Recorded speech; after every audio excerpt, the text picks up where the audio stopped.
আজ তোমাদের সাথে একটা নতুন জিনিস শেয়ার করব। তার কিছুটা ঝলক তোমরা আমার আগের ভিডিওতে দেখেই ফেলেছো।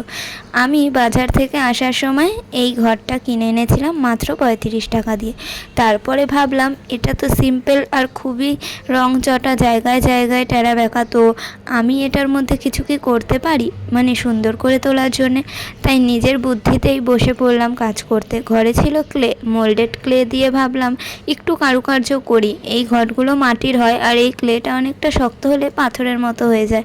তো এর মাঝেই আমি ভাবলাম যে বর্ডারটা যে রয়েছে সেটা খুব একটা ভালো লাগছিল না, উঁচু নিচু একটু টেরা বেঁকা। তো সেই কারণে ওখানে আমি একটু ঢেউ খেলানো একটা ডিজাইন দিলাম। আর যে ঘটের উপরে সুচলো মতো অংশটা ছিল ওটাকে অনেকটা জাদুই টুপির মতো একটা ডিজাইন দিয়েছি। এবার রং করার পালা। আমি এখানে লালচে মেরুন কালারটাকেই চুজ করেছি। তো এই কালারেরই যেহেতু ঘরটা ছিল, আমি আর সাদা কালার বা ঘষে ঠসে নিলাম না।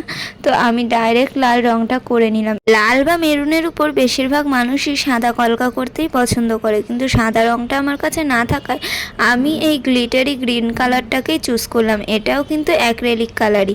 তো এই কালারটা দিয়েই ভাবলাম করি, দেখি কেমন লাগে। নতুন কিছু তো ট্রাই করা যায়, বাট খারাপ লাগছিল না। লালের উপর সবুজটাও ভালো লাগছিল। সাইডের বর্ডারের অংশগুলো আমি আমার দিদিভাইয়ের কাজের আইশ্যাডো ঘরে খুঁজে পেয়েছিলাম, সেটা দিয়েই আঠা লাগিয়ে তার উপর হাত দিয়ে আইশ্যাডোটাকে, মানে গ্লিটারি আইশ্যাডো, সেটাকে বসিয়ে নিয়েছি। আর শুকানোর পর ঠিক দেখতে লাগছে এরকম। খুবই অল্প সময়ের মধ্যে জিনিসটা করা, মাথা থেকে যা আইডিয়া এসেছে সেভাবেই করেছি।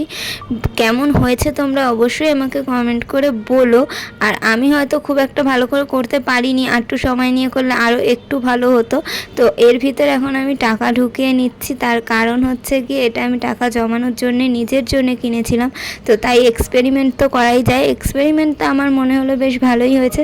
তোমরা কিন্তু জানিও কেমন লাগলো। আর ভিডিওটা ভালো লাগলে বা এরকম আরও ভিডিও দেখতে হলে কমেন্ট করে জানিও। সবাই সুস্থ থেকো, ভালো থেকো। আজকের মতো টাটা।